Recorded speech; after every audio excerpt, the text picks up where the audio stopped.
सबको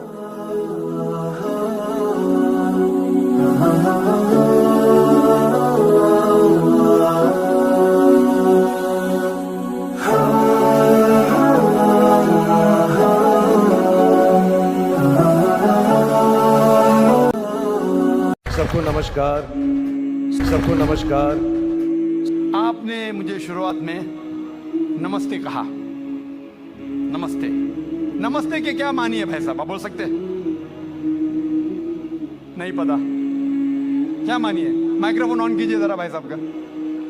नमस्ते मतलब मैं सर झुका के मैं आपको नमन करता हूँ। हाँ, सर झुका के आप मुझे नमन करता हूँ। नमन करता हूँ। सर झुका के मुझे नमन करना शिर्क है, हराम है, प्रोहिबिटेड है। आप मेरे सामने भी सर नहीं झुका सकते, चाहे आप मुझसे मोहब्बत करते हैं, चाहे आप मेरी इज्जत करते हैं, फिर भी आप मेरे सामने सर नहीं झुका सकते।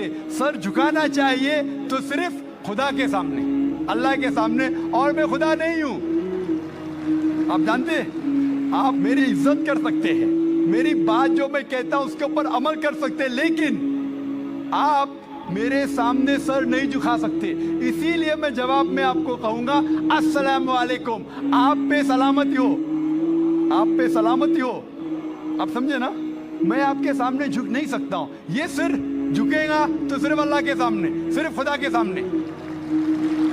तो आपने बड़प्पन में मुझे कहा, लेकिन अगर गलत चीज कहा तो मैं वापस से जवाब नहीं दे सकता हूं, क्योंकि मैं जानता हूं जो लोग नहीं जानते वो ऐसे हरकत कर सकते हैं। मिसाल के तौर पे 1 महीना पहले मैं जब बॉम्बे एयरपोर्ट पे था तो एक औरत, हिंदू खातून, मुझे पूछी कि आप डॉक्टर जाकिर नाइक है? Are you doctor Zakir Naik? मैंने कहा जी हाँ। ओ, मैं आपका रोज प्रोग्राम देखती हूँ, मैं दुबई से 25 साल के बाद मुंबई में आ रही हूँ, 25 साल के बाद हिंदुस्तान में आ रही हूँ। उसकी सिर पे टिका था, हिंदू औरत थी, बोलती मैं आपके प्रोग्राम देखती हूँ और बहुत अल्हम्दुलिल्लाह तारीफ करने लगी। सारी तारीफ अल्लाह की है, मैं कुछ भी नहीं हूँ। और फिर कहने लगी कि मैं तुम्हारे पैर छूना चाहती हूँ। मैंने कहा कि ये गलत है, शिर्क है। तो बोले क्यों? वही जवाब मैंने दिया, आप जो भी कहो मैं आपकी बात मानूंगी। तो मैंने कहा आप कुरान मजीद पढ़िए, कुरान मजीद पढ़िए और इसके ऊपर अमल कीजिए। और मैंने तकरीर की है similarities between Islam and Hinduism, इस्लाम और हिंदुइज्म में यकसानियत, और साबित किया है कि हिंदुइज्म में भी लिखा है कि आप सिर्फ एक ईश्वर की इबादत करना चाहिए, जितने ऋषि आने वाले उनमें मानना चाहिए, और मोहम्मद सल्लल्लाहु अलैहि वसल्लम में भी। तो आपको अगर कुरान और वेदा पे अमल करना चाहिए जो यकसा है, आपको एक खुदा में मानना पड़ेगा और आखिरी पैगंबर मोहम्मद सल्लल्लाहु अलैहि वसल्लम पर। जब एक हिंदू किसी को नमस्ते करता है तो वो इंसान को नहीं कर रहा, वो उसके अंदर बैठे हुए परमात्मा को देख के कहता है कि नमस्ते, मैं तुम्हारे आगे झुकता हूँ। और वो कि हिंदू लोग कहते हैं नमस्ते, नमस्ते का लफ्ज किधर से आता है? आपको शायद पता होगा, नमस्ते आता है इदम नममे से। इदम नममे मतलब मैं आपके सामने झुकता हूँ, मैं आपकी इबादत करता हूँ, बराबर? इदम नममे, आप कहना चाहते मैं आपके अंदर ईश्वर की इबादत करता हूँ।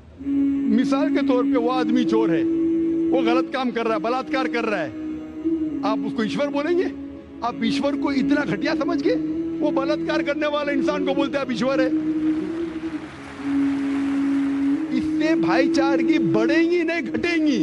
वो बलात्कार करने वाले को, वो चोर को, वो डाकू को मैं ईश्वर मान रहा हूं, उसके सामने झुक रहा हूं। अल्लाह को क्यों गाली दे रहे? ईश्वर को क्यों गाली दे रहे? खुदा को क्यों गाली दे रहे? इस्लाम में, इस्लाम की भी आपने मिसाल दी, इस्लाम में हम कहते अस्सलामु अलैकुम, अल्लाह ताला से फरमाते इस इंसान पे सलामती दे। चाहे वो अच्छा इंसान है तो भी सलामती देने की बात अच्छी है, चाहे वो चोर या डाकू हो। मैं बोलूंगा अस्सलामु अलैकुम, मैं कह रहा हूं या अल्लाह, या रब, या खुदा, या ईश्वर, या भगवान, इस डाकू पे रहमत फरमा। कुछ बुरी बात है ना? मैं अल्लाह को गाली दे रहा हूं, उसके लिए दुआ दे रहा हूं कि तू गलत काम छोड़ और सही रास्ते पे आ। अगर मैं उसको खुदा मानूंगा तो खुश हो जाएगा, वो और चोरी करेगा, वो और बलात्कार करेगा। कोई भी धर्म में ही नहीं सिखाता। ये धर्म के मानने वाले अपनी खुद की इजाद करते हैं। इसे कहते हैं इनोवेशन, बिदात। जिस तरीके से खुदा ने सिखाया है कि उसकी इबादत करे, उसी तरीके से हमें करना चाहिए। तब्दीली लाएंगे। हम समझ रहे हैं कि भाईचारा बढ़ेगा, भाईचारा नहीं बढ़ेगा, भाईचारा घटेगा।